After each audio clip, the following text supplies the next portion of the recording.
Bapak, Ibu, Saudara yang terkasih di dalam Tuhan Yesus Kristus, Salam, salam bahagia. Perkenankanlah pada kesempatan ini saya hendak menyampaikan renungan kehidupan yang bertemakan walau saya dihina, saya tetap akan bersama Tuhan Yesus Kristus. Saudara-saudaraku yang terkasih di dalam Tuhan Yesus Kristus, menurut pendapat saya, yang tentu belum tentu sama dengan pendapat saudara-saudara sekalian, bahwa di dunia ini sejak dulu kala sudah ada berbagai keyakinan, kepercayaan yang sekarang disebut sebagai agama. Jadi di zaman dulu sudah ada tentang kerohanian, tentang spiritualitas. Dan menurut pendapat saya, seharusnya setiap insan, setiap orang dapat menghargai berbagai kepercayaan yang dianut oleh seseorang. Karena setiap orang sebenarnya memiliki ciri khas, keunikan sendiri tentang pandangannya terhadap keyakinannya, terhadap Tuhannya. Jadi walaupun mungkin satu aliran, satu kepercayaan, satu keyakinan, satu agama, tentu akan bisa berbeda dalam cara pandang, dalam cara memandang tentang keyakinannya, tentang Tuhan yang disembahnya. Jadi sebenarnya menurut pendapat saya, setiap orang dapat menghormati atas segala keyakinan, kepercayaan orang lain. Dan kemudian saat ini saya adalah orang Kristen yang percaya kepada Tuhan Yesus Kristus sebagai juru selamat saya.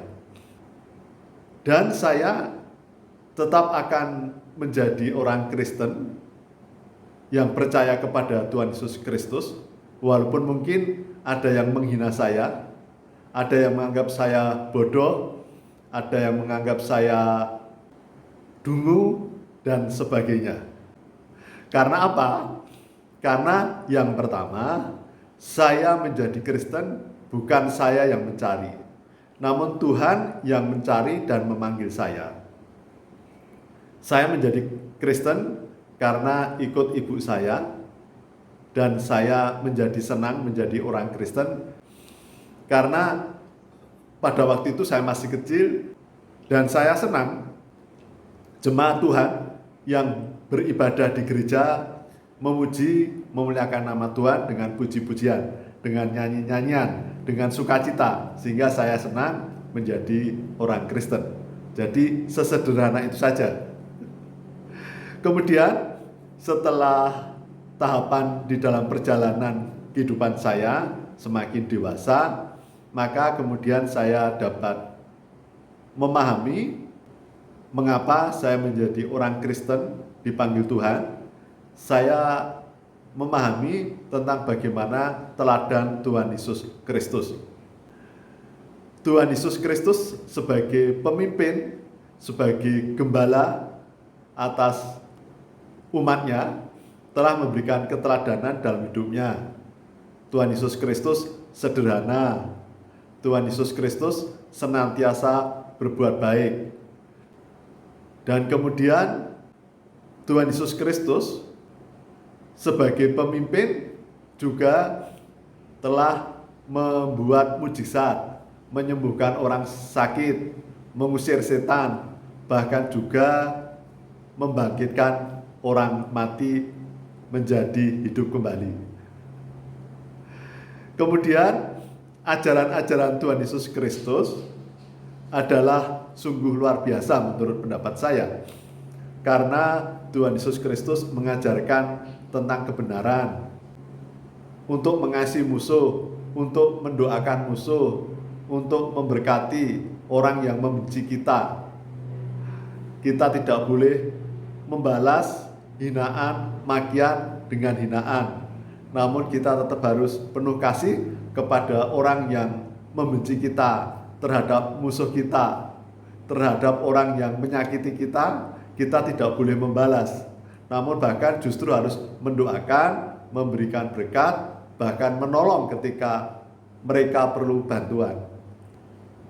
Kemudian Tuhan Yesus Kristus sebagai pemimpin rela untuk menderita, kemudian rela berkorban apapun yang dimilikinya, bahkan jiwanya.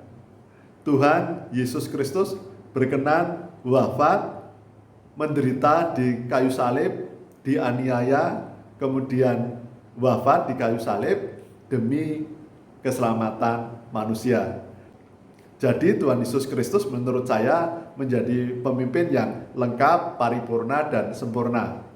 Karena beliau memberikan keteladanan dalam hidupnya, hidup sederhana, kemudian membuat mujizat, menyembuhkan orang sakit, kemudian mengusir setan, kemudian menghibur kepada umatnya, juga membangkitkan orang mati.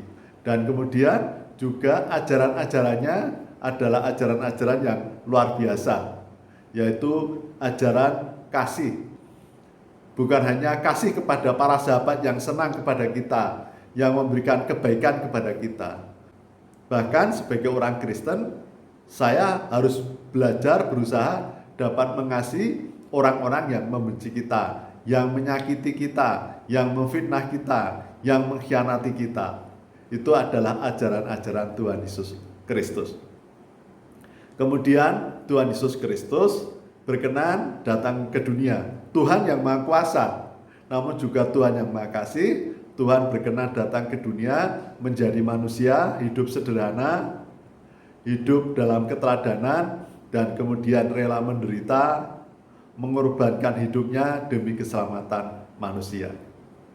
Hal yang paling hakiki menurut pendapat saya, Tuhan orang Kristen, Tuhan saya adalah Tuhan yang Maha Kuasa, pencipta alam semesta, namun juga Tuhan yang Maha Kasih, rela menjadi manusia, hidup bersama manusia, merasakan apa yang dirasakan oleh manusia.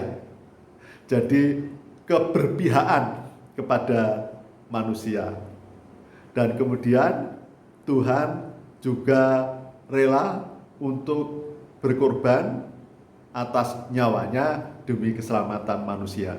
Jadi Tuhan saya, Tuhannya orang Kristen, Tuhan yang dekat, bukan Tuhan yang jauh.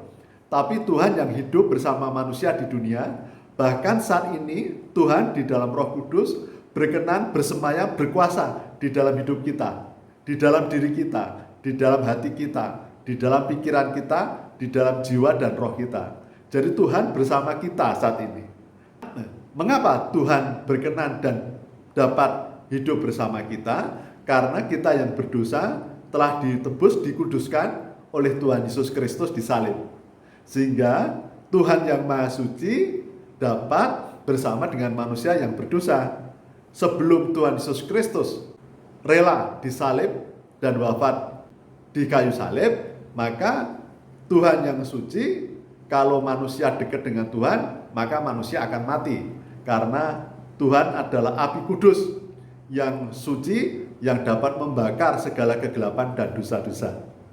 Namun, karena Tuhan Yesus Kristus berkenan untuk berkorban, menyelamatkan manusia, menebus dosa-dosa manusia, kegelapan manusia, maka kemudian Tuhan yang Maha Suci berkenan dan dapat hidup bersama manusia di dalam diri manusia. Itulah yang luar biasa bagi saya. Sehingga mengapa kemudian saya saat ini merasa damai sukacita, tentram, bahagia. Karena bagi saya, indikasi seseorang telah meyakini akan keyakinannya, akan kepercayaannya, akan agamanya, maka mereka, seseorang tersebut akan merasakan damai sukacita, akan merasakan ketentraman, akan merasakan hidup ini tentram, bahagia, hidup itu indah. Dan kita juga akan merasakan kasih kepada semua orang. Siapapun mereka, walaupun berbeda suku bangsa, warna kulit, bahkan berbeda agamanya, tidak masalah bagi saya. Saya akan menghargai setiap keyakinan, kepercayaan agama setiap orang. Saya tidak akan memaki, menghina ajaran agama orang lain. Itu hak semua orang memiliki keyakinan dan agama yang berbeda. Jadi kalau ada orang yang menghina saya karena agama saya, maka saya berdoa bagi mereka untuk sungguh-sungguh dapat merasakan kedamaian, ketentraman. Karena kalau seseorang masih menghina, memaki agama atau kepercayaan orang lain, berarti mereka belum merasakan esensial hakikat agamanya. Setiap agama mengajarkan kebaikan, kebenaran, kebajikan. Maka tentu output dari hidup seseorang yang beragama seharusnya outputnya adalah kebenaran dan kebaikan, keramahan, kasih sayang, kesabaran, menghormati orang lain, menghormati agama orang lain. Akan terbebaskan caci maki, hinaan, kebencian, kemarahan, dan sebagainya. Bahwa saya sungguh saat ini damai sejahtera, bahagia, tentram, bersyukur menjadi orang Kristen, menjadi pengikut Tuhan Yesus Kristus. Walaupun saya dihina, dicaci, dimaki, tidak ada masalah. Dianggap bodoh, dianggap dungu, dianggap tidak berpikir, monggo silahkan. Karena saya sekarang sungguh-sungguh dapat merasakan akan kasih Tuhan, dapat merasakan keteladanan Tuhan Yesus Kristus, dapat merasakan ajaran-ajaran Tuhan Yesus Kristus yang luar biasa indah. Demikian yang dapat saya sampaikan. Salam, salam bahagia, Tuhan memberkati.